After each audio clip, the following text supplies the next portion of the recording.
조선의 8대 왕인 예종이 왕위에 오른 지 불과 1년 만에 세상을 떠나자 조선 조정에서는 한바탕 난리가 나게 됩니다. 너무 갑작스럽게 다음 왕위를 정해야 했던 것이죠. 당시 왕실 최고 어른이었던 자성대비는 한 명의 신숙주 등 대신들과 의논을 했는데 예종의 아들이던 제한대군은 너무 어리다는 이유로, 그리고 의경세자의 첫째 아들인 월산군은 아프다는 이유로 세자 자리에 오르지 못했고, 의경세자의 둘째 아들인 자을산군이 결국 왕위에 오르게 되는데 그가 바로 오늘 이야기할 성종입니다. 성종은 사실 왕위에는 거리가 멀었던 인물이었는데요. 예종이 너무 갑작스럽고 일찍 죽는 바람에 굉장히 운이 좋게 왕위에 오르게 된 케이스라고 볼 수도 있죠. 성종은 1457년 의경세자의 둘째 아들로 태어났고 어머니는 그 유명한 인수대비 한씨입니다. 하지만 성종이 태어난 지 고작 2달 만에 아버지 의경세자가 세상을 떠나자 세조는 둘째인 해양대군을 세자로 삼게 되었고, 그렇게 자을산군은 어머니와 함께 출궁에 밖에서 살게 되었죠.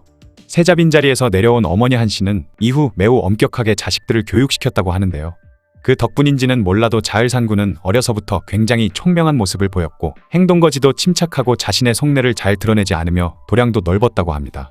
그러던 억수같은 비가 오고 천둥번개가 치던 어느 날 갑자기 내리친 벼락에 어린 자을산군의 옆에 있던 내시가 맞아 죽는 사건이 벌어졌죠. 그러자 형이던 월산대군이나 다른 내시와 궁녀들은 너무 놀라 정신을 잃은 사람도 있었고 어쩔 줄 몰라 했지만 자을산군은 눈 하나 깜짝하지 않고 태연하게 서 있었다고 합니다. 그런 자을산군의 모습을 본 세조는 기백은 태조를, 총명함은 세종을 닮았다며 칭찬해 주었다고 하죠. 또한 꾸준히 한 명의 신숙주 등과 교류를 이어오던 어머니 수빈 한씨는 자을산군이 11살이 되던 해 당시 최고 권력자인 한명회의 딸과 결혼을 시켰습니다. 이후 시간이 흘러 그가 13세가 된 1469년 예종이 갑자기 세상을 떠나버렸고 자성대비는 대신들과 의논 후 자을산군을 왕위에 올렸으며 그렇게 그는 성종이 되었죠. 특이한 점은 대개 왕이 죽으면 4에서 6일 정도 시간을 두고 왕이 다시 소생하기를 기다리는 게 관례였는데요. 성종은 워낙 취약한 정통성 문제가 있다 보니 예종이 죽은 당일에 예종의 양자 자격으로 곧바로 즉위를 하게 되었다고 하죠. 어쨌든 성종은 고작 13살 밖에 안 되던 어린 나이였기 때문에 이후 자성대비가 수렴청정을 하게 되었습니다. 자성대비는 성종이 즉위하고 나서 성종의 정통성을 굳건히 하기 위해 아들이던 의경세자를 왕으로 추존하려고 했는데요. 그렇게 의경세자는 덕종으로 추존되어 신의를 종묘에 안치했으며 그 전까지만 해도 예종의 왕비였던 인해대비가 의경세자의 아내인 인수대비보다 국내 서열이 높았지만 덕종이 종묘에 안치되면서 다시 인수대비가 인해대비보다 높은 서열을 차지하게 되면서 꼬여있던 두 대비의 서열 문제도 다시 조정될 수 있었죠. 그러던 1474년 아내이던 공예왕후 한씨가 세상을 떠나자 2년 후에 윤귀견의 딸 수기은씨를 왕비로 삼았습니다. 그리고 마침내 20살이 되었고 이후 할머니 자성대비는 수렴청정을 거두었으며 성종은 직접 친정을 하기 시작했죠. 또한 경사스러운 일이 있었으니 이 윤씨가 성종의 후사를 이을 아들을 낳았던 것입니다. 하지만 이 아들은 훗날 희대의 폭군인 연산군이 되죠. 거기다가 이 윤씨는 너무 문제가 많았습니다. 다른 여러 빈들에게 심한 투기를 부리기도 했고 심지어 왕인 성종에게조차 불경스러운 말과 행동을 하기까지 했죠. 윤씨는 투기를 너무 심하게 하다 보니 성종을 거의 증오하다시피 했는데 그가 죽었으면 하는 바람으로 항상 상복처럼 흰 옷만 입고 다녔다고 합니다. 심지어 그의 눈을 빼고 발자취도 없애버리며 그 팔을 끊어버리고 싶다라고 하는 등 온갖 무시무시한 폐악질을 일삼고 다녔죠. 또한 원자가 커서 왕위에 오르면 두고 보자며 원한을 가진 사람들을 협박하기까지 했으며 심지어 옷 속 주머니에 비상 가루를 지니고 다녔는데 방에는 비상을 바른 곶감을 상자에 넣어두기도 했다고 합니다. 그러다 보니 왕과 후궁을 독살하려 했다는 의심을 샀는데 인수대비는 며느리인 윤씨가 뭔 짓을 할까봐 성종이 먹는 수라상 근처에는 얼씬도 못하게 조치를 취했을 정도였죠. 윤씨의 이상한 짓이 계속되자 결국 그녀는 폐출되어 궁 밖으로 내쳐지게 되는데요. 성종은 패비윤씨에 대해 넌더리가 났는지 그녀를 쫓아내자마자 윤호의 딸인 수기윤씨를 다시 중전으로 승격시키는 등 패비윤씨의 흔적을 완전히 없애버렸다고 합니다.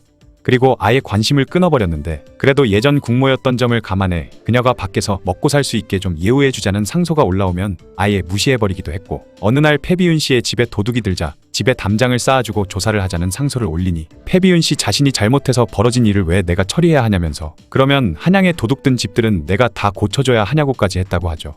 그 이후 한동안 말이 없다가 연산군의 나이가 7살이 되었을 때 경연중 신하들이 성종에게 패비윤씨 좀 먹고 살게 대우해주자라고 의견을 냈는데 이에 열받은 성종이 내 놈들은 윤씨의 신하냐 나의 신하냐, 패비윤씨가 나한테 무슨 짓을 저질렀는지 아느냐, 그렇게 불쌍하면 너희들 녹봉으로 대우해주던가 해라 라며 일갈했다고 합니다. 그리고 1482년 패비윤씨는 결국 사사되고 말았죠. 성종은 어려서부터 계속 학문을 게을리하지 않았는데요. 그는 공부하는 것과 토론하는 것을 워낙 좋아했기 때문에 세조가 굉장히 싫어해서 자주 열지도 않았던 경연을 다시 하루 3번 여는 걸로 만들어 아침, 점심, 저녁 때마다 여러 대소신료들과 학문을 토론했다고 합니다. 경연에는 나이 든 대신뿐만 아니라 나이 어린 관리들도 많이 참여했기 때문에 신진 관원들의 의견을 왕이 직접 들을 수 있다는 장점이 있었죠. 그래서 경연은 세종 역시 굉장히 좋아했었는데 성종은 경연 자리에서 국정 현안을 논의했다는 것이 특이한 점이었습니다. 그래서 경연에서 국정을 논의했다는 것이 성종의 문치주의를 잘 보여주는 예시이기도 했죠. 또한 성종은 한 명의 신숙주 등 너무 막강한 권력을 가진 대신들을 견제하기 위해 사헌부와 사간원의 대간들을 적극 활용하기 시작했습니다. 그만큼 대신들 견제는 성공하긴 했지만 대간들의 권세가 강해질수록 새로운 패단이 생겨났죠. 그 패단은 바로 먼 집만 해도 대간들이 들고 일어나 난리를 친다는 것이었는데요. 별일도 아닌데 대신들의 인격을 문제 삼아 탄핵하기도 했기 때문에 대신들은 또 대간들에게 꼬투리 잡힐 것이 두려워 국정 운영에 대한 발언하기를 꺼려했고 심지어 성종에게도 온갖 무례한 발언을 일삼았던 것이죠. 그러다 보니 대신들 기죽이려고 키워놓은 대간들 때문에 성종이 극심한 스트레스를 받기 시작했습니다. 성종이 화를 쏘거나 시를 쓰면 나란 일은 내팽개치고 놀기만 한다고 상소가 올라오고 무신들을 등용하려니 온 조정을 군인들로 채운다며 난리가 났죠. 또한 화가 최경이 아버지 덕종의 어진을 그렸기에 그 공을 치하하기 위해 그를 당상관에 제소하려고 하자 또 다시 상소가 빗발치기 시작했으며 결국 성종은 명을 거두고 최경에게는 말 한 필만 하사하고 끝내버렸습니다. 그리고 어느 날엔 현판을 직접 써서 내린 적이 있는데 대간들은 즉시 왕이 잡기에 빠져 나라를 망친다며 상소를 올리자 개빡친 성종은 현판을 뜯어내 때려 부숴버리고 태워버리기까지 했다고 하죠. 성종은 유달리 동물의 호가이기도 했는데요. 그는 국내의 수많은 동물들을 길렀다고 합니다. 원숭이는 육효왕국에서 보내온 것인데 성종은 원숭이가 너무 예뻐 옷을 해입히려 했지만 또 다시 신하들의 태클에 발목을 잡혔다고 하죠. 당시 한 신하가 원숭이에게 입힐 옷 한 벌로 한 명의 백성을 추위에 떨지 않게 할 수 있습니다 라고 하자 성종은 외국에서 선물로 받은 동물을 추위에 떨게 하는 것은 도리가 아니다 라고 했지만 결국 대차게 까이고 말았다고 합니다. 또한 낙타를 들여오기 위해 신하들과 설전을 벌이기도 했는데요. 신하들이 극구 반대를 하자 성종은 군사용으로 드리는 것이라고 말했다고 하죠. 하지만 낙타값이 워낙 비싸기도 하고 더운 지방에서 살던 낙타가 기후가 안 맞는 조선에 와서 제대로 움직이겠냐며 결국 이것도 까이고 말았습니다. 하지만 까였던 가장 큰 이유는 동물들의 먹이값은 국고에서 나가는 것이었기 때문이기도 했습니다. 또한 기존에 기르던 동물들도 신하들 등살에 못 이겨 놓아주기도 했는데 사슴이나 매는 수도 없이 놔줬다는 기록이 있다고 하죠. 재미있는 점은 신하들이 성종에게 동물에 대해 태클을 걸 때마다 나는 동물을 안 좋아하지만 어쩔 수 없다라는 말을 계속했다고 합니다. 상황이 그렇다 보니 성종은 좋아하던 매 사냥은 꿈도 못 꿀 정도였는데 시간이 나면 잠깐 뒷간에서 대간들 몰래 조용히 매 날리기만 했어야 했다고 하죠. 성종 말년에는 다리가 셋 달린 병아리가 태어난 적이 있는데 이때 대간들은 이런 요사스러운 요물이 태어나는 이유는 왕이 여자의 말을 듣고 정치를 했기 때문이라면서 성종을 찾아와 반성을 하라며 요구했다고 하죠. 어처구니가 없었던 성종은 찾아와 난리를 치는 대간들에게 어찌 미신을 가지고 이 난리냐, 내가 뭘 했어야 반성을 하지, 하지도 않은 걸로 어떻게 반성을 하냐라며 되물었습니다. 그러자 대간들은 반성할 생각은 하지 않고 어찌 반박을 할 수 있냐며 대꾸했다고 하죠. 이런 막무가내 행동에 성종은 머리 끝까지 열이 받았지만 그냥 그래 다 내 탓이다 이제 됐냐라고 한 뒤 그들을 돌려보낸 일도 있었다고 합니다. 그렇게 하고 싶은 일을 제대로 즐길 수 없는 처지이다 보니 성종은 술과 여자 말고는 아무것도 할 수 없게 되었기 때문에 대간들에게 받은 스트레스를 여색으로 풀었다는 이야기도 있죠. 그렇게 성종은 총 12명의 왕비 및 후궁에게서 16남 12녀를 얻었다고 합니다. 또한 조선시대 희대의 간통녀 어우동이 성종 시기 사람인데 성종이 워낙 미행을 자주 다니다 보니 어우동을 만나기 위해 나간 것이다 라는 말도 안 되는 야사가 있기도 하죠. 성종은 풍류를 좋아한 사람답게 술을 굉장히 좋아했는데 술버릇이 아랫사람에게 술 먹이기였다고 합니다. 이렇게 성종에게는 굉장히 많은 일이 있기도 했지만 훌륭한 업적을 많이 남기기도 했는데요. 세조 때 단종 복위 운동에 참여한 사람이 대부분 집현전 출신이었기에 세조가 없애버린 집현전을 다시 재건했는데 그곳이 바로 홍문관입니다. 그렇게 학술 연구기관인 홍문관을 다시 만들었으며 홍문관은 이후 국가 중대사에 대해 언론기관의 역할까지 하면서 활약했다고 하죠.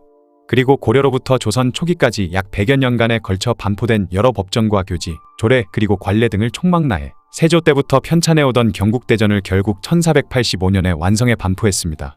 또한 성종의 치세기를 흔히 문화의 황금기라고도 불렸는데 성종대의 국조올레이, 악학괴범, 동국통감, 동국여지승남 등 역사와 문학, 지리 그리고 음악과 의례 등 광범위한 분야에 걸쳐 다양한 출판물이 출간되기도 했죠. 그리고 관리들의 수탈을 방지하기 위해 관수관급제를 실시했으며 북쪽에 빈번히 침범해오던 여진족 서구를 소탕하는 등 국방에 힘쓰기도 했습니다. 또한 훈구파들을 견제하기 위해 살인파들을 적극적으로 등용했는데요. 그렇게 훈구와 살인 간의 세력의 균형을 이루게 되어 왕권을 안정시켰고 태조 이후 닦아온 조선의 정치와 경제, 사회, 문화적 기반과 체제를 완성시켰던 왕이 바로 성종이었죠. 훌륭한 업적을 많이 남겼지만 그는 겨우 38살의 나이로 세상을 떠나게 되는데요. 1494년 가을부터 폐결핵과 천식, 두통 등 여러 질병으로 인해 병석에 눕게 되었고 갑자기 배꼽 밑에 종기가 생겼는데 이는 매독으로 인한 증상일 가능성이 높다고 하죠.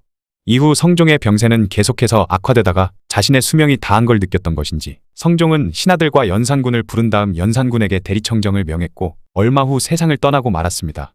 성종은 죽기 전 신하들에게 패비운씨 사사 사건을 자신의 사후 100년간 아무도 언급하지 못하게 할 것을 유언으로 남겼지만 이 유언은 지켜지지 않았고 친어머니의 비참한 죽음을 알게 된 연산군이 흑화되어 한반도 역사상 손에 꼽는 폭군이 되기도 했죠. 지금까지 조선의 모든 체제를 완성시키고 기반을 다져놓았던 왕 성종에 대한 이야기였습니다.